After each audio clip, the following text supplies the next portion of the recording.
Good morning, Hawks. I'm Carlos Carreño, and these are your NTV news for Friday, November 13th. Today we will feature an interview with one of our great English teachers, Mr. Finch. But first, here are a few announcements. Are you interested in working on the yearbook? Contact Mr. Coleman for additional details. Please, are you interested in playing soccer for Natomas? We are inviting you out to be a part of our team. Doesn't matter if you are a beginner, intermediate, or advanced player. Contact Mr. Arsage for additional details on how to join and be a part of our team. Can't wait to see you out! And now, here is our feature story.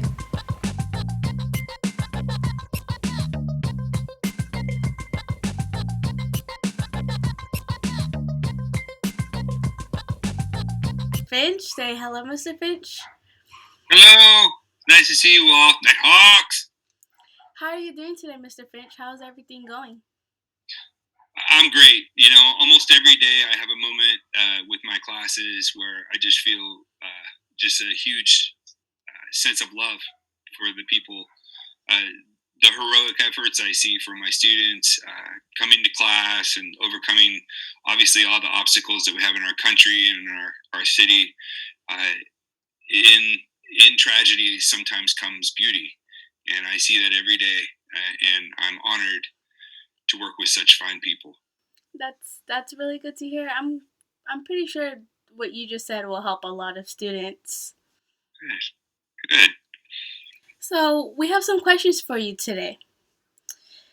Let's start off with where did you go to college? I went to college straight out of high school to UC Santa Cruz, which is essentially a state park that sprawls all over the campus. And I was probably the most conservative person there. It was a very, very liberal college. Lots of protests during the Gulf War. And, people might call them hippies or beatniks or whatever else.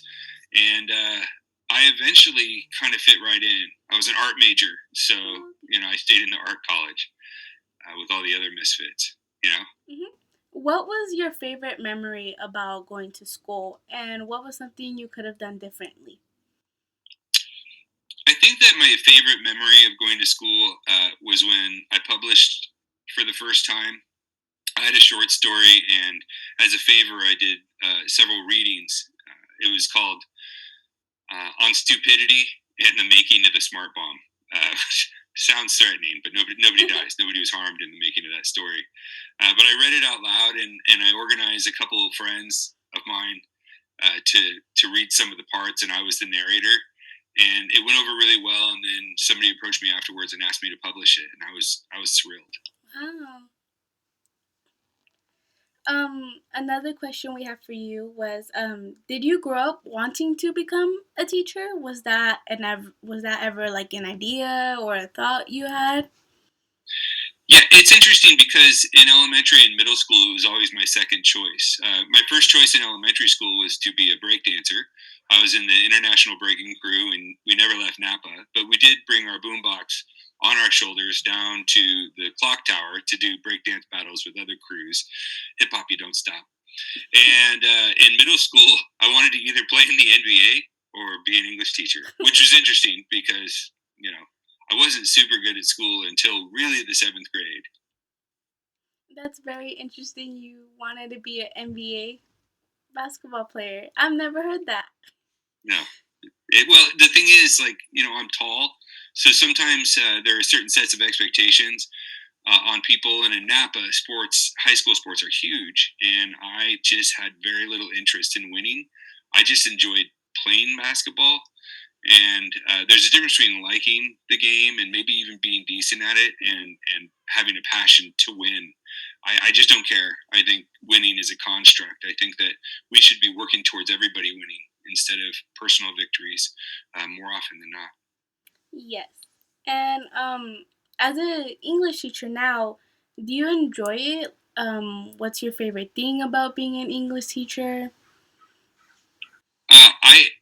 I love being a teacher. I've been teaching for 24 years in two different countries, Slovakia and the United States, at three different schools, and every day is amazing. so for some people, it's really hard, and it can be really scary to stand up in front of students who may judge you. But it's funny because over the years, you grow to love your students. I mean, you're just so protective. I'm like an old doddering grandparent, and it's easier and easier every year. I'm to the point where I look at the rosters, I'm be like, they're so good. They're just so smart and they're so wise and they're so good. And I love them so much. And I haven't even met them. And as a matter of fact, I haven't even met people this year, some of them. I feel like a teacher on The Voice. Mhm. I'm about to press my buzzer so they'll turn around and I can see their faces. All I see is a name or a gif of a cat pouncing on a dog or something. Yeah. So I absolutely love it. And I also like teaching research. That's super fun. Get my lab coat going, do real research. Our last question would be, what are your goals for this school year, involving this whole pandemic going on? What would you like to accomplish on distance learning? So I tend to joke around every once in a while. Some of my colleagues think I'm not serious enough sometimes, like when Mr. Jury and I are giving a staff presentation when people used to see each other in person. And I would actively make fun of some of our staff members and point at them and laugh. He would always say, "Not now, Finch, not now." And I thought, well, now is the perfect time, right? But I think it's hard for that kind of sense of humor and that sense of play and that sense of love and connection to be translated through a screen. And so I'm doing my best to prioritize connection with my students over moving too quickly or making it really hard. And I want them to feel safe intellectually, safe emotionally, and safe psychologically. And that kind of rebounds off my personal goal of being just a better father and a better partner. Because I think probably our most important job as adults is to take care of the young and to take care of those who need our protection and our support and our love.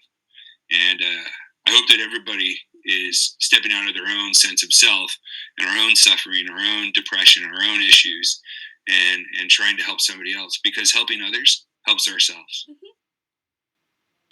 Always, always.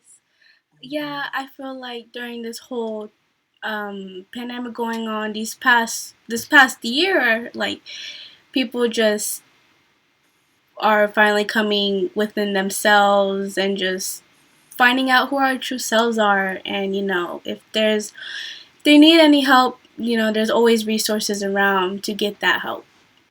Yeah, it's interesting when you have your day and you go through your day. A lot of people they go and they see someone and they're like, I had a good interaction with the person, or I had a bad interaction with the person. But what if everybody tried to bring a good interaction with them? Like a lot of times I'll walk across campus and I'll joke around with the front office secretary, Miss Gemma, or I'll go and talk to our registrar, Candace, or I'll go and talk to Amy Bingham and make fun of her because she used to be my student. And I think that there's a way to think of others as we think of ourselves. And it's interesting because I prioritize that I have a good time in every situation as kind of my foundational rule. Because if I have a good time, maybe other people have a good time. And if they have a good time, maybe they'll learn more, because it'll remove those barriers, those emotional and psychological barriers to things like poetry or grammar. Try to make it fun, try to make it creative, try to make it playful. Yeah.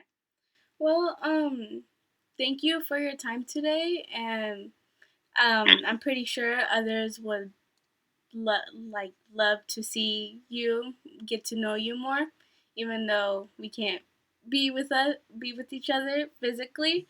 Yeah. Hopefully, this helped out a lot of our faculty and incoming students to get to know you more. And I really hope everything is all well and everything will go all well. Yeah, me too. I have great hope for the future. It's like Groundhog's Day. I just emerged from my house the other day and I saw my shadow. So I have bad news. There's going to be more winter. But, the good news is that eventually the winter will end, maybe around mid-January, and we'll see some progress and change. We have to treat each other like we haven't experienced that we share that experience instead of treating others like they don't have an experience and just thinking about ourselves. Well, thank you for your time today, Mr. Finch, and Thanks, Jessica. hopefully everything goes well. Yeah, definitely. I'll talk to you later, buddy. Talk Thank to you so later. much for having me. Bye. All right, bye. That's it for our short day. Thanks for watching and we'll see you back soon.